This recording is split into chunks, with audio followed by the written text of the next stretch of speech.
할렐루야. 할렐루야. 어제 제가 잠깐 신방을 갔습니다. 우리 이용준 장로님, 곽정설 권사님 몸이 좀 불편하셔가지고 잠깐 신방을 갔는데요. 이렇게 이제 아파트 다니는데 차를 대고 문을 열었는데 이 바람이 그대로 치니까 차문이 확 이렇게 뒤집어지더라고요. 그래서 차문이 안 닫혀가지고 했는데 아마 이번에 어떤 태풍으로 말미암아 우리나라도 많은 피해를 입은 걸로 알고 있습니다. 또 우리 가운데도 또 이렇게 작은 거일 수 있지만 피해를 입은 분도 있을 수 있는데요. 속히 회복될 수 있도록 여러분 기도해 주시고 또 힘 주시길 바랍니다. 오늘은 우리 여명교회를 설립한 지 22주년 되는 주일입니다. 97년 9월 4일 목요일이죠. 두레 현대아파트 2단지 상가 3층 절반을 빌려서 개척 예배를 드렸습니다. 그런데 벌써 22년의 세월이 훌쩍 흘렀습니다. 그동안 제 머리도 많이 까매졌습니다. 까매진 게 하얘졌죠. 네, 까매지고 싶은 마음을. 사도 바울은 나이가 들어 자신의 지난 생을 돌아보며 이런 고백을 했습니다. 나의 나된 것은 오로지 하나님의 은혜입니다. 여러분, 이 점은 우리도 마찬가지입니다. 여명교회 22년의 역사는 하나님의 은혜의 역사였습니다. 또 앞으로 이루어질 여명교회 미래 역시도 하나님의 은혜의 역사가 될 것입니다. 특별히 주 안에서 한 가족 되어 지금까지 걸어온 성도 여러분들의 사랑과 헌신을 생각할 때 감격하지 않을 수 없습니다. 많은 부족함이 있고 연약함이 있었지만 함께 걸어오고 헌신한 덕분에 하나님의 영광을 체험할 수 있습니다. 여러분, 이 시간 우리와 함께 하신 하나님, 지금까지 은혜 가운데 인도하신 그 하나님의 은혜를 우리가 찬양하기를 원합니다. 우리 같이 한번 이렇게 외쳐봤으면 좋겠습니다. 하나님 감사합니다. 하나님 아버지 영광 받아 주시옵소서. 우리 같이 다 기억하시겠죠? 같이 해보겠습니다. 시작. 하나님 감사합니다. 하나님 아버지 영광 받아 주시옵소서. 아멘.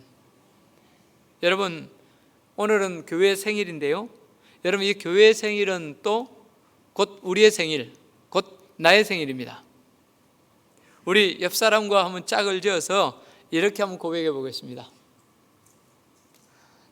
당신의 생일을 축하합니다.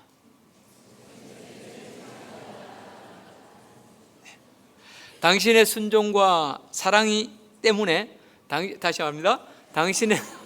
당신의 순종과 사랑 때문에 교회가 이처럼 건강하게 세워졌습니다.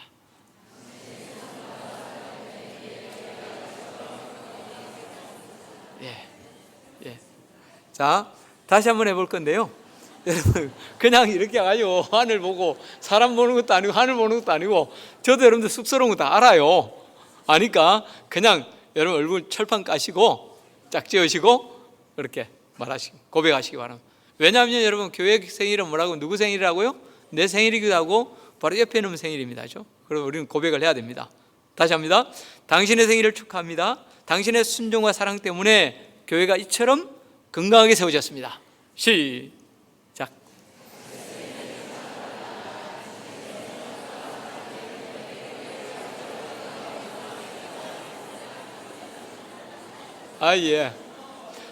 자, 여러분 이 과정을 통해서 우리의 지능을 테스트해 볼 수 있습니다.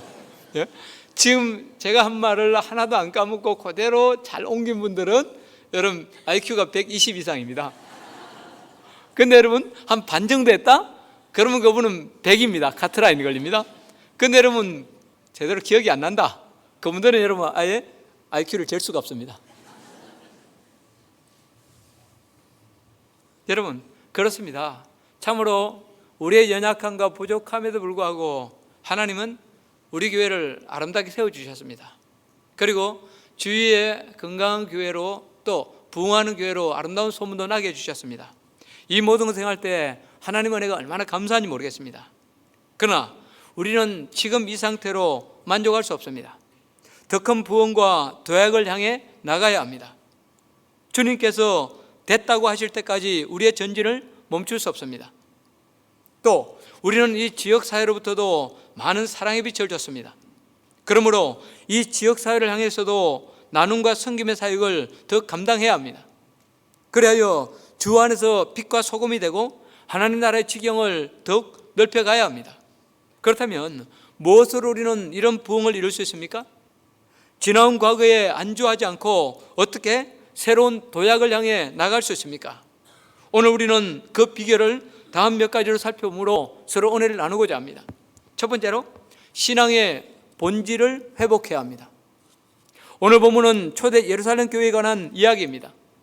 예루살렘 교회는 최초의 교회로 건강한 부흥의 전형적인 모델이라 할 수 있습니다.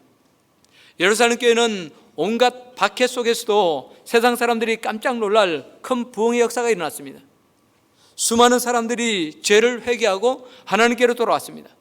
심지어 베드로가 설교했을 때 한꺼번에 3,000명, 5,000명이 회개하고 예수님을 영접하는 그런 일이 일어나기도 했습니다. 유대인뿐만 아니라 이방인들까지도 벌떼처럼 교회로 밀려와서 예수님을 믿는 놀라운 신앙 공동체가 되었습니다. 그런데 언제부터인지 모르게 교회 안에 이상 징후들이 나타나기 시작했습니다. 부흥이 정체되고 서로 편을 갈라서 서로 불평하고 다투는 일이 생겼습니다.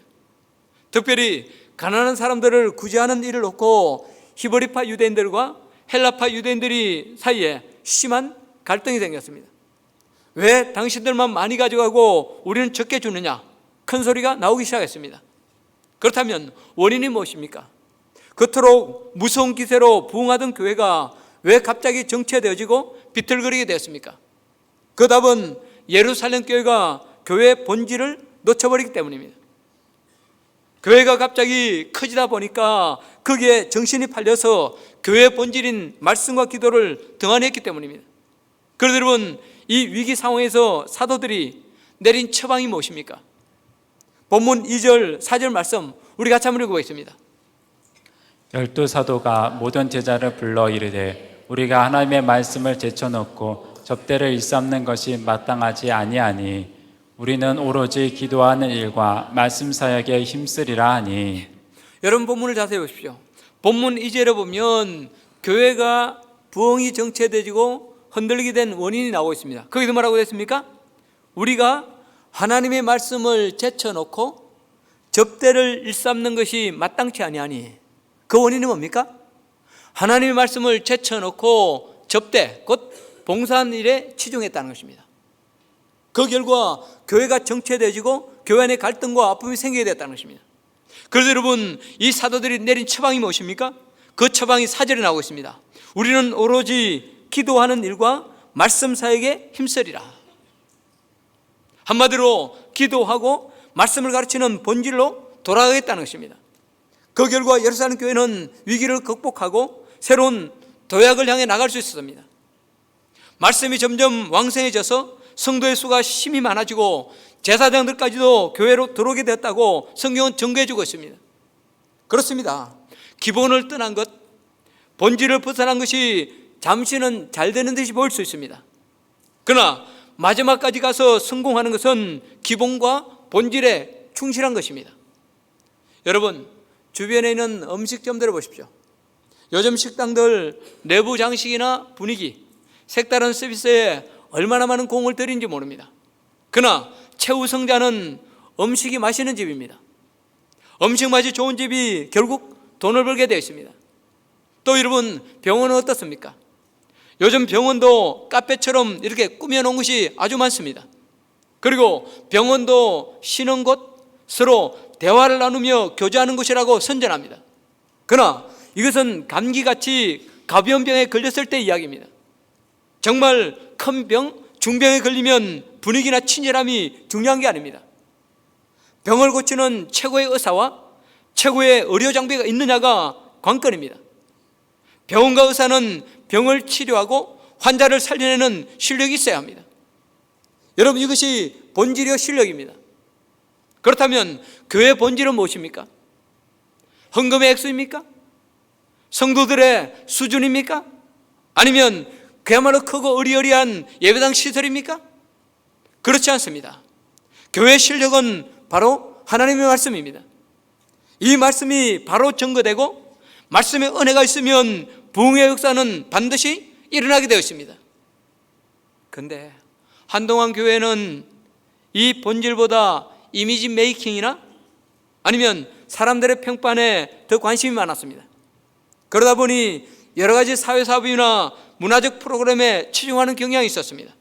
그러다 보니 여러분, 물론 사회사업도 중요하고 문화적 프로그램도 중요합니다.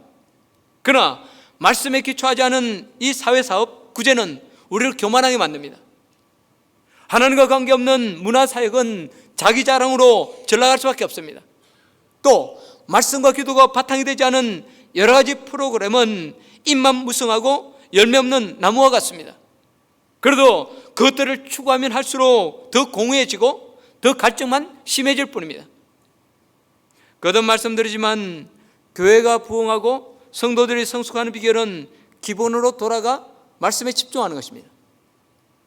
이 본질만, 이 기초만 바로 서면 교회는 세상에 선한 영향력을 미치고 성도는 빛과 소금된 역할을 제대로 감당할 수 있습니다. 사랑하는 성도 여러분, 이 시간 나 자신의 모습을 한번 돌아보십시오. 우리 가운데 혹시 말씀 듣기를 등한히 하는 분 없습니까? 말씀을 들으면서도 그 말씀을 대수롭지 않게 여기는 분들 없습니까?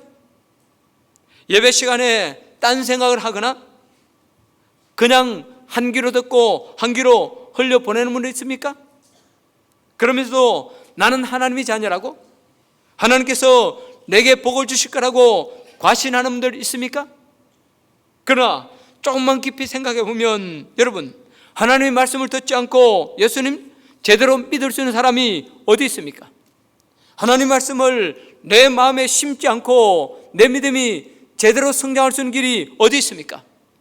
하나님의 말씀을 따르지 않고 어떻게 약속하신 복을 누리고 성령의 역사를 체험할 수 있습니까?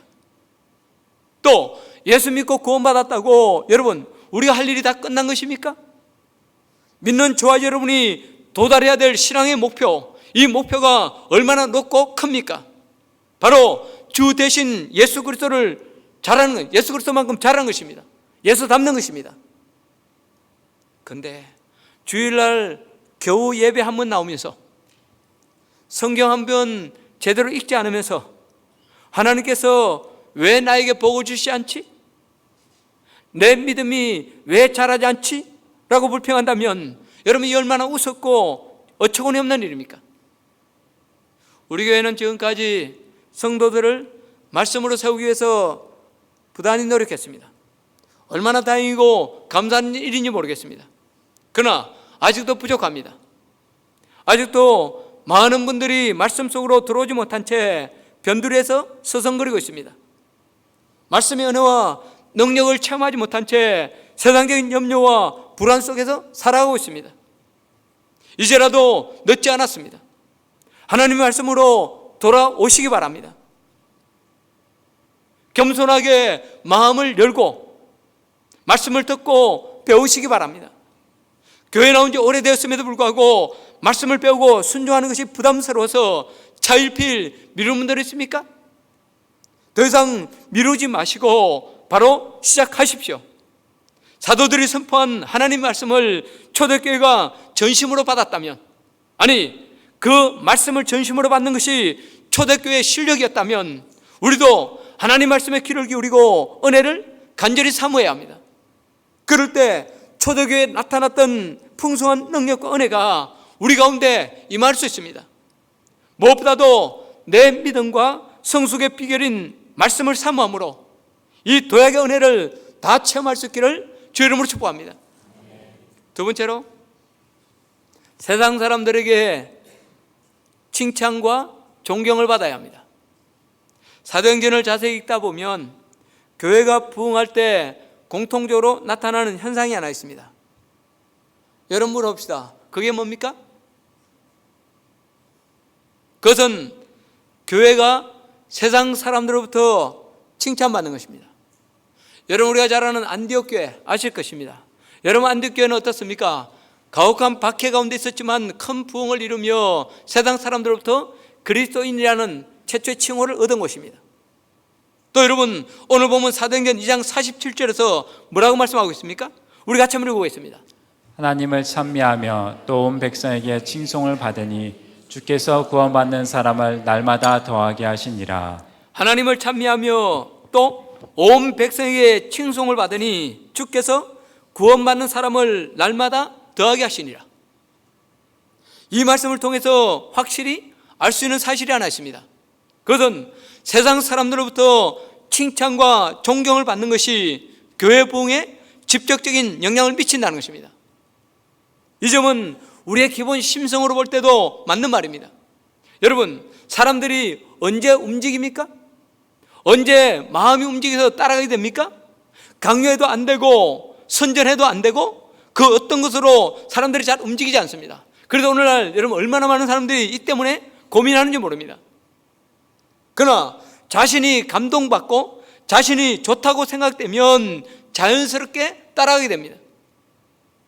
여러분, 초대 예루살렘 교회를 보십시오. 그들은 사도들의 가르침 아래서 아름다운 사랑의 공동체를 이루었습니다. 큰 박해 아래서도 예수님을 따르는 삶이 얼마나 좋고 얼마나 행복한지 불신자들에게 그대로 보여주었습니다. 또 사람들의 무시와 조롱 속에서 변함없이 하나님을 섬기고 사랑함으로 세상의 허물을 깨트리는 신앙의 저력을 밝히 보여주었습니다. 그 결과 당시 세상 사람들은 기독교라는 새로운 종교에 대해서는 거부감을 보이면서도 성도들의 진실한 신앙에 감동하여 칭찬을 아끼지 않았습니다. 그 결과 그토록 가혹한 박해 속에서도 수많은 불신자들이 예수님의 품으로 돌아오게 된 것입니다. 여러분, 오늘날의 교회를 보십시오. 많은 교회들이 세상에 감동을 주고 그들을 복음화시키기 위해서 가전애를 다 쓰고 있습니다. 그렇다면 우리가 무엇으로 세상을 감동시키고 그들을 주께로 인도할 수 있습니까? 온갖 구제 프로그램과 교육 프로그램을 가동하는 것입니까? 병든 자를 고치고 귀신을 쫓아내는 것입니까? 여러 가지 행사와 이벤트를 계속 시행하는 것입니까? 물론 이것들도 중요합니다. 그러나 우리가 아무리 많은 프로그램을 가동하고 아무리 귀신을 쫓아내고 병자를 고친다 할지라도 세상 사람들은 그 때문에 놀랄지는 모르지만 감동받지는 않습니다. 더더욱이 이런 기적과 기사가 사람들을 그리스도께로 인격적으로 인도하지는 못합니다. 그렇다면 교회와 믿는 성도가 이 세상에 보여줄 수 있는 가장 큰 기적이 무엇입니까? 그것은 바로 나입니다. 아니, 여러분입니다. 그것도 그냥 내가 아니라 그냥 여러분이 아니라 예수님 안에서 변화된 나, 변화된 여러분. 다시 말하면 내 안에서 이루어지는 예수님의 형상, 곧 예수 닮음입니다. 여러분 한번 생각해 보십시오. 엊그제까지만 해도 죽음이 무서워서 벌벌 떨던 사람들이 더 이상 죽음을 두려워하지 않을 때 세상 사람들이 얼마나 놀라겠습니까? 순교하면서도 기쁨으로 찬양하는 모습을 보며 그들이 얼마나 큰 충격을 받았겠습니까?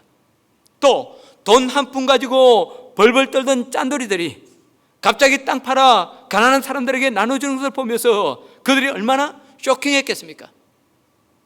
저는 이 말씀을 준비하면서 목사라고 하면서도 좀처럼 변하지 않는 제 모습에 가슴을 치지 않을 수 없었습니다.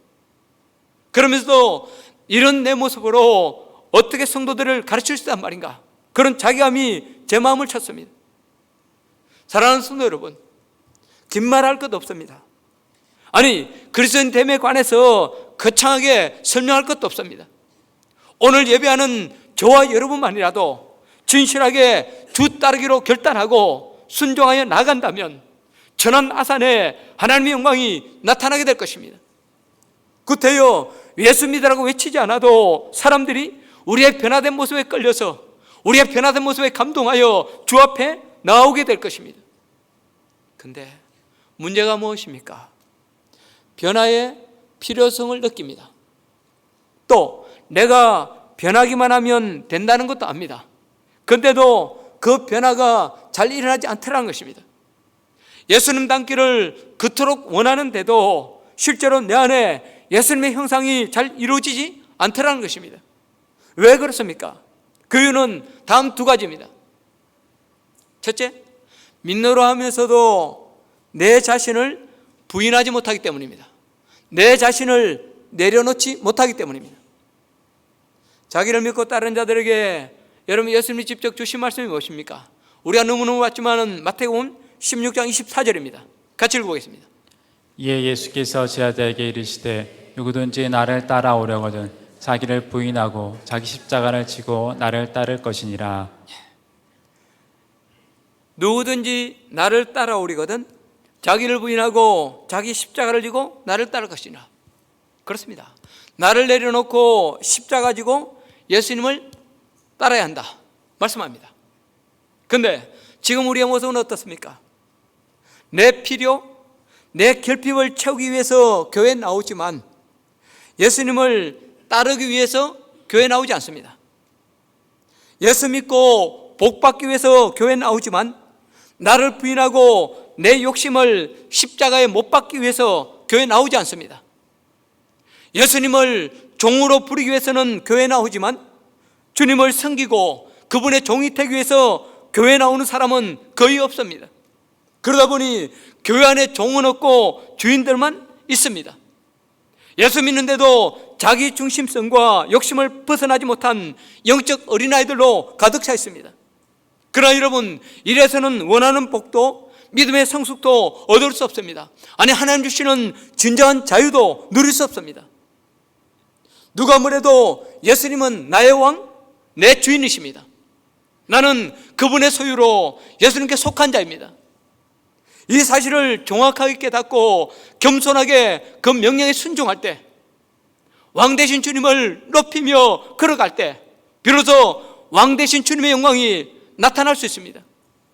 나를 부인하고 기꺼이 십자가의 길, 순종의 길을 걸어갈 때 내 한계를 뛰어넘어 예수 닮는 존귀한 인생 될 수 있습니다.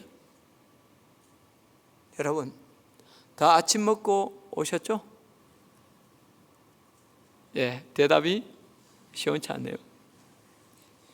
만약에 오늘 아침을 안 먹고 왔다면 여러분, 아내 된 여러분들 우리 거꾸로 생각할지도 모르겠네요. 이날만이라도 남편이 나한테 밥 해줘야지. 그렇게 생각할지 모르겠습니다. 아내 된 여러분들 진심으로 회개하십시오. 자, 다 밥 먹고 온 걸로 하겠습니다. 근데 여러분 한번 생각해 보십시오. 지금 내 뱃속에 음식물 넣었습니다. 그렇죠? 근데 이 내 뱃속에 들어간 음식이 만약에 소화되기를 거부한다? 나는 소화되기 싫어. 난 내 모습 이대로 계속 갈 거야.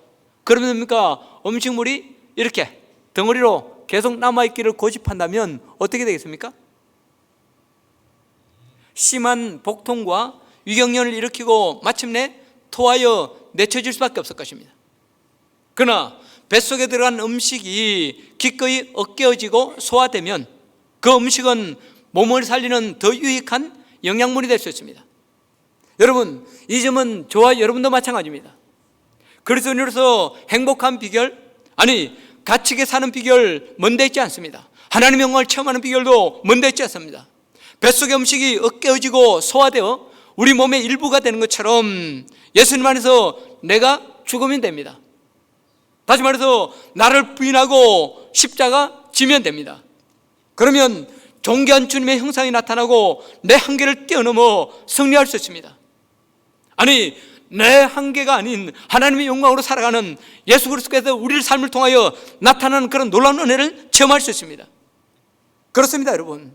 내가 예수님께 굴복하는 만큼 세상이 여러분을 존경할 것입니다. 예수님의 종이 되는 만큼 하나님의 영광이 여러분의 삶 가운데 나타나게 될 것입니다. 이 점을 바로 깨닫고 주 안에서 자기를 부인하는 이 은혜가 있기를 주의 이름으로 축복합니다. 두 번째로, 나름 믿음으로 결심은 하지만 인내하지 못하기 때문입니다. 구원은 순간적이지만 여러분, 예수 닮는 성화는 연속적입니다. 일회성이 아니죠. 오랜 기간의 순종과 인내로 이루어지는 길고도 지난한 그런 과정입니다. 그런데도 우리는 너무 빨리 열매를 거두려고 합니다. 그러다 보니 이 성화의 과정을 견뎌내지 못하고 중도에 넘어지고 무너지고 마는 것입니다. 거듭 말씀드리지만 성화는 내가 순종 한번 했다고 금방 만들어지는 것이 아닙니다. 선한 생각, 선한 말을 계속 심고 순종의 행동, 선한 행동을 계속 반복해야 합니다. 그럴 때 내 생활 습관이 바뀌어지고 하나의 체질로 만들어질 수 있습니다. 그리고 이처럼 말씀에 순종하는 것이 체질이 될 때 비로소 성숙의 열매가 맺힐 수 있습니다. 여러분, 우리는 이 성숙의 길이 아무리 멀고 힘들다 할지라도 포기하거나 중도에 그만둘 수 없습니다. 왜? 이 성숙이야말로 우리가 신앙생활하는 목적이고 성령님이 우리 가운데 오신 이유이기 때문입니다. 특별히 오늘은 교회 창립 22주년이 되는 주일입니다. 나이로 치면 여러분 22살, 만으로 치면 22살이고요. 여러분 우리 나이로 치면 23살입니다. 그렇죠? 여러분 22, 23살 나이 우리 친구들 가운데 있나요? 청년들 23살, 22살? 예, 한참 꽂히네. 예. 이렇게 보면 같은 청년인데 약간 사근 듯한 느낌? 있고 아주 팔팔한 느낌이 있는데 특별히 우리 22셋 보니까 아주 팔팔해. 예, 그렇다고 우리 나머지 청년들 더 팔팔해요. 나중에 제가 눈총 받을까 싶어서. 그렇습니다. 여러분 나이로 치면 우리 교회는 22, 23은 청년의 시절입니다. 그렇죠? 그야말로 가장 왕성하게 활동하고 성숙해 가야 될 시기입니다. 따라서 교회 설립 22주년을 맞으면서 우리가 가장 먼저 해야 할 일은 이 성숙을 위해서 새로 결심하고 출발하는 것입니다. 저와 여러분 모두 자기를 부인하고 기꺼이 순종의 길 걸어가는 것입니다. 물론 걷다 보면 지칠 때도 있을 것입니다. 또 내 안에 있는 죄성 때문에 다시 옛날로 돌아간 듯이 보일 때도 있을 것입니다. 그럼에도 불구하고 포기치 않고 계속 나를 부인하다 보면, 나의 정과 욕심을 십자가에 못 박다 보면, 매일 짓는 죄를 회개함으로 씻다 보면 마침내 주께서 은혜를 주십니다.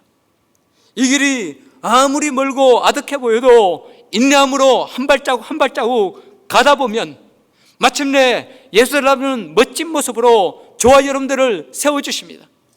이 믿음, 이 소망 가지고 새롭게 결단하고 일어설 수 있는 저와 여러분들 될 수 있기를 주의 이름으로 축복합니다.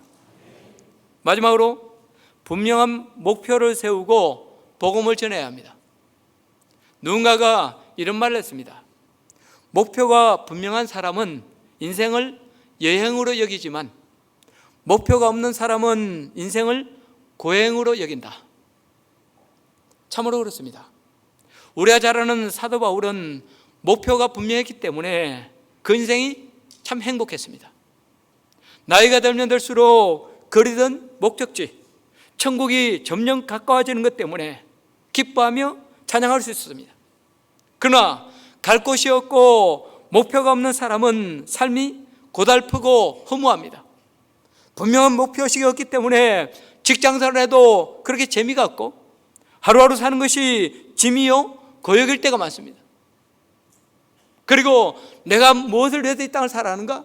그런 회의가 순간순간 들 수밖에 없습니다. 여러분, 이 점은 교회도 마찬가지입니다. 하나님께서 교회를 세우신 데는 분명한 뜻과 목적이 있습니다. 교회마다 이루시고자 하는 계획과 사명이 있습니다. 이 목적을 바로 깨닫고 그 목적을 향해 나가는 교회는 활기와 생동감이 있습니다. 그 안에는 성도들도 활기차고 행복합니다. 그런데 오늘날 많은 교회들이 이 사명을 발견하지 못한 채 우왕좌왕하고 있습니다. 그렇다면 여러분, 우리 여명교회는 어떻습니까? 하나님께서 여명교회를 세우시고 22년 동안 이끌어오신 진짜 이유가 무엇입니까? 여러분은 그 이유가 뭐라고 생각하십니까? 그 답은 바로 영혼 구원입니다. 죄로 죽을 수밖에 없는 사람들을 예수 믿게 하고 거듭나 천국 백성 되게 하는 것입니다. 더 나아가서는 예수 닮은 제자 만들어 이 땅 위에 하나님 나라를 확장하는 것입니다. 바로 이 목적을 위해서 봉사도 하고 구제도 하는 것입니다. 그런데 오늘날 세상은 교회로 하여금 도덕 경쟁, 선행 경쟁을 하도록 자꾸 부추기고 있습니다. 누가 구제를 더 많이 하고 누가 더 윤리적인지 그것을 가지고 교회를 비교하고 판단합니다. 그리고 얼마나 많은 교회들이 이 세상 게임에 놀아나고 있는지 모릅니다. 그러나 누가 뭐래도 교회가 해야 될 진짜 사명, 근본 사명은 전도, 곧 영혼 구원입니다. 여러분 이 시간 여러분 자신에게 한번 진지하게 물어보십시오. 지금까지 인생을 살아오면서 가장 가치 있는 순간, 아니 가장 극적인 변화의 순간, 가장 행복한 순간이 언제였습니까? 바로 예수 믿고 하나님 자녀로 거듭난 때 아니었습니까? 그렇다면 믿는 우리가 세상 사람들에게 줄 수 있는 가장 큰 사랑이 무엇입니까? 그것은 내가 만난 그리스도, 내 삶을 이토록 아름답게 변화시키고 복 주신 예수 그리스도, 그 예수 그리스도를 주는 것, 전하는 것 아닙니까? 그렇습니다. 여러분, 구제도 중요하고 사회사업도 중요합니다. 교회는 도덕적으로 깨끗하고 세상의 빛과 소금이 되기 위해서 열심히 자신을 갈고 닦아야 합니다. 그러나 그 어떤 것도 영혼을 예수 그리스도께로 인도하는 것보다 더 중요하지 않습니다. 따라서 교회는 전도하고 사람들을 그리스도의 제자로 훈련시켜 하나님 나라를 확장하는 데 모든 에너지를 집중해야 합니다. 그렇지 않고 윤리나 구제를 교회의 기초로 삼아버리면 그 교회는 이미 뿌리가 흔들려 버린 것입니다. 왜 그렇습니까? 교회는 인간의 선행이나 구제 위에 세워진 것이 아니라 예수님의 십자가와 부활 위에 세워진 것이기 때문입니다. 이제 결론을 맺고 싶습니다. 세계적으로 유명한 강해 설교가인 제임스 보이스 목사님에게 한 성도가 물었습니다. 목사님은 우리 교회가 어느 정도까지 성장하기를 원하십니까? 예, 나는 이 도시 사람들이 다 예수 믿을 때까지 성장하기를 원합니다. 저는 그거를 읽으면서 이렇게 한마디 더 보태고 싶었습니다. 예, 나는 예수님이 재림하실 때까지 교회가 계속 성장하기를 원합니다. 그렇습니다. 영혼 구원, 곧 전도와 선교는 교회의 본질이요 사명입니다. 전도하는 교회, 생명을 구하는 일에 앞장서는 교회는 반드시 발전하고 부흥합니다. 성도들도 예수님을 닮고 복을 받습니다. 그러나 전도하기를 거친 교회는 성장을 포기한 교회로 더 이상 소망이 없습니다. 흐르지 않고 고인 물처럼 서서히 썩어서 냄새가 날 수밖에 없습니다. 사랑하는 성도 여러분, 눈을 들어서 우리 주위를 한번 돌아보십시오. 문명의 급격한 발달로 많은 물질적인 혜택을 누리게 되었습니다. 또 우리의 육신이 얼마나 많이 편해지는지 모릅니다. 그러나 우리 영혼은 점점 더 피폐해져 가고 있습니다. 무엇이 옳은 길인지, 어디가 생명의 길인지 찾지를 못해 탄식하는 소리가 이곳저곳에서 터져나오고 있습니다. 그야말로 추수할 곡식은 많은데 추수할 일꾼이 적습니다. 물어봅시다. 이런 때 하나님께서 과연 어떤 사람, 어떤 교회를 들어 쓰시겠습니까? 여러분, 우리 교회는 이번 2학기 동안에 숨은 진주 찾기 운동, 그렇죠? 숨은 진주 찾기 운동을 합니다. 여러분, 숨은 진주 찾기 운동의 핵심이 뭡니까? 우리 가족 중에 교회를 다니지 않는 사람, 우리 가족 중에 예수를 믿지 않는 사람들을 교회로 인도해서 함께 신앙생활을 하는 것입니다. 그렇죠? 여러분, 우리가 복음서에 보면 그런 말씀이 있죠. 한 장사꾼이 아주 값어치 있는 진주를 발견하며 어떻게 합니까? 자기의 모든 재산을 팔아서 그 진주를 샀다. 그러면서 기뻐한다고 말합니다. 여러분, 오늘날 생각해 보십시오. 우리에게는 소중한 것들이 참 많이 있습니다. 그렇죠? 그러나 그 중에서 진짜 소중한 것, 진짜 소중한 것이 누굽니까? 바로 내 남편이요, 내 자녀들 아닙니까? 여러분, 그들이 예수 믿고 함께 신앙생활하는 것이야말로 하나님 우리에게 가정해 주신 최고의 선물이요, 가장 기뻐할 일 아닙니까? 그런데 여러분, 우리 가족들에 대해서 전도를 이야기하다 보면 숨은 일을 찾자고 그러면 우리는 그렇게 말합니다. 이미 많이 해봤어요. 이미 해봤지만 내 남편 절대로 전도 안 돼요.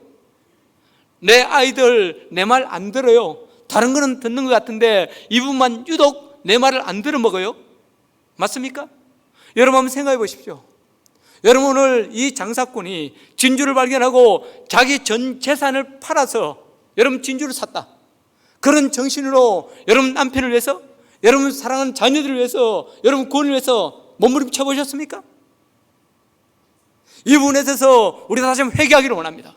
그리고 이제는 마음을 새롭게 하고, 안 되는 것이 아닙니다. 우리가 진짜 정성을 기울이지 못하기 때문입니다. 그래서 여러분, 이번에는 온 교회가 하나 되어서, 우리 지구가 하나 되고, 우리 교육부서가 하나 되어서, 여러분 진짜 우리 가정에 믿지 않는 성도들을, 믿지 않는 내 사랑하는 가족들을 예수께로 인도하는 일을 하고 싶습니다. 그렇게 될 때 여러분, 우리 가정에 비로소 참된 회복의 역사가, 하나님의 은혜의 역사가 나타나게 될 것입니다. 진정한 기쁨과 감사가 여러분의 가정 속에 넘치게 될 것입니다. 여러분, 영양교회는 설립 22주년이 된 청년교회로 이제는 벌떡 일어나 힘차게 뛰어야 될, 도약해야 될 때가 되었습니다. 지금 우리에게 필요한 것은 이만하면 됐다는 안주의식이 아니라 새로운 개척정신입니다. 뒤를 돌아보며 과거의 업적에 매달리는 것이 아니라 하늘의 비전과 목표로 재무장하고 새롭게 떨쳐 일어나는 것입니다. 그러면 주께서 이 교회를 크게 사용하시고 어두운 세상을 복음으로 밝히는 빛이 되게 해주실 것입니다. 여러분 한 사람만으로도 예수 닮도록 성숙시켜 주시고 행복한 삶, 복의 근원으로 우뚝 세워주실 것입니다. 이 도약의 은혜가 오늘 예배하는 저와 여러분 가운데 있기를 주의 이름으로 축복합니다. 이 시간 우리 찬양하고 기도하겠습니다.